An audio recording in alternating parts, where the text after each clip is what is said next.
రాష్ట్ర వ్యాప్తంగా 116 మున్సిపాలిటీలు అట్లాగే 6 మున్సిపల్ కార్పొరేషన్లో ప్రస్తుతం మేయరు అట్లాగే మున్సిపల్ చైర్పర్సన్ చైర్మన్ల ఎన్నిక కొనసాగుతూ ఉంది. ఎన్నికల్లో ఎక్స్ అఫీషియో సభ్యులుగా ఎంపీలు ఎమ్మెల్యేలు ఎమ్మెల్సీలు ఓటు హక్కు నమోదు చేసుకుని వాళ్ళు కూడా ఓటేస్తున్న పరిస్థితి కనిపిస్తూ ఉంది. అయితే కరీంనగర్లో అనూహ్య పరిణామం చోటు చేసుకుంది. కరీంనగర్ గడ్డ మీద ఈసారి బీజేపీ జెండా ఎగరవేయడం దాదాపు ఖరారైపోయింది. ఎందుకంటే బీఆర్ఎస్ పార్టీ రాష్ట్రంలో ప్రధాన ప్రతిపక్ష పార్టీగా ఉన్నటువంటి బీఆర్ఎస్ పార్టీ మేయర్ ఎన్నికల్లో పాల్గొనడం లేదని, మేము పాల్గొనబోమని ఇప్పటికే ప్రకటించింది. దీంతో బీజేపీకి కొంత ఫేవర్ జరిగినట్లయింది. ఎందుకంటే మొత్తం కరీంనగర్లో 66 డివిజన్లు ఉండగా ఎక్స్ అఫీషియో సభ్యులు అటు బండి సంజయ్ కావచ్చు, అట్లాగే గంగుల కమలాకర్ కావచ్చు ఎమ్మెల్యే, అట్లాగే మంత్రి పొన్నం ప్రభాకర్ కావచ్చు, వీళ్ళ ముగ్గురు కలుపుకుంటే 69 ఎక్స్ అఫీషియోతో కలిపి మొత్తం 69లోంచి మొత్తం 66 డివిజన్లు ఉంటే 66 డివిజన్లో బీజేపీకి 30, అట్లాగే కాంగ్రెస్కు 14, అట్లాగే బీఆర్ఎస్కు 9 డివిజన్లు విజయం సాధించడం జరిగింది. అయితే మొత్తం ఇప్పుడు 69 ఓట్లు అయితే 69 ఓట్లలో 9 మంది బీఆర్ఎస్ కార్పొరేటర్లు ఎవరైతే ఉన్నారో వాళ్ళు ఈ మేయర్ ఎన్నిక ప్రక్రియకు దూరంగా ఉండడంతో ఈ 9 మందితో పాటు గంగుల కమలాకర్ కూడా సభకు వచ్చే అవకాశం లేకపోవడంతో దాదాపు 10 తగ్గుతాయి. 10 డివిజన్లు 10 ఓట్లు వేసే వారి సంఖ్య 10 తగ్గుతుంది. అంటే 69 నుంచి 59కి వస్తుంది. 59 ఎప్పుడైతే ఓట్లు ఉంటాయో మొత్తం ఓట్లు 59 ఉన్నప్పుడు అందులో మ్యాజిక్ ఫిగర్ 30కి వస్తుంది. అంటే బీజేపీకి ఇప్పటికి గెలిచినే 30, బీజేపీ సొంతంగా గెలుచుకున్న డివిజన్లే 30. సొంతంగా గెలుచుకున్న తర్వాత కేంద్ర మంత్రి బండి సంజయ్ నేతృత్వంలో దాదాపు ఇప్పటికే 3 ఇండిపెండెంట్లు, ఒక AIFB All India Forward Bloc సంబంధించినటువంటి ఎవరైతే కార్పొరేటర్ ఉన్నారో వీళ్ళు 4 బీజేపీలో చేరిపోయారు. బీజేపీ బలం 34కు పెరిగింది.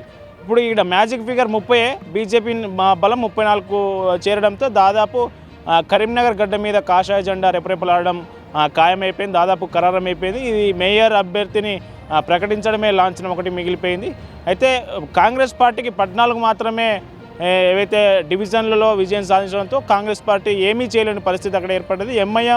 ఎంఐఎం కూడా 1, 2, 4 సీట్లు మాత్రమే వచ్చిన నేపథ్యంలో ఎంఐఎం అట్లాగే కాంగ్రెస్ పార్టీ 2 కలిసినా కానీ మ్యాజిక్ ఫిగర్కు సగం దరిదాపుల్లో కూడా లేని పరిస్థితి నేపథ్యంలో కరీంనగర్ పీఠాన్ని మొత్తం బీజేపీ కైవసం చేసుకుందని చెప్పవచ్చు. దీనికి సంబంధించి మేయర్ అభ్యర్థిని మేయర్ను ప్రకటించడమే లాంఛనంగా ఒకటి మిగిలిపోయిందని చెప్పవచ్చు. ఈ విషయంలో కరీంనగర్ గడ్డ మీద మేయర్ మొట్టమొదటిసారిగా చరిత్రలో మొదటిసారిగా కరీంనగర్లో మేయర్ బీజేపీ చేపట్టడం అనేది ఇదే మొదటిసారి. అయితే ఈ బీజేపీ విజయం వెనుక కరీంనగర్లో కేంద్ర మంత్రి బండి సంజయ్ పాత్ర ఎంతో ఉంది. ఆయన నిన్న బీజేపీ స్టేట్ ఆఫీస్లో ప్రెస్ మీట్ పెట్టినప్పుడు కూడా పదే హెచ్చరించారు రాష్ట్ర ప్రభుత్వాన్ని. ప్రజలు ఇచ్చిన మ్యాండేట్ను మీరు గౌరవించాలి, ప్రజలు ఇచ్చిన మ్యాండేట్ ప్రకారమే మేయర్ ఎన్నిక జరగాలి, ప్రజల ఆకాంక్షల మేరకు ప్రజలు ఎవరికి అధికారం మేయర్ ఎవరు ఉండాలని ప్రజలు ఇచ్చిన నిర్ణయం మేరకు మేయర్ ఉండాలి తప్పితే మీరు అటు ఇటు మార్చి మీరు మేయర్ పీఠాన్ని కైవసం చేసుకోవాలని ఎత్తుగడలు వేస్తే మాత్రం నేను ఖచ్చితంగా నిరసనలు చేస్తా. కాంగ్రెస్ పార్టీ ఏదైతే హామీలు ఇచ్చిందో ఆ 6 గ్యారంటీలు ఏదైతే ఉందో 6 గ్యారంటీల మీద కరీంనగర్ నుంచే యుద్ధం ప్రారంభిస్తా అంటూ అటు సీఎం రేవంత్ రెడ్డిని కావచ్చు, మంత్రులను కావచ్చు, కాంగ్రెస్ ప్రభుత్వాన్ని కావచ్చు ఆయన హెచ్చరించారు.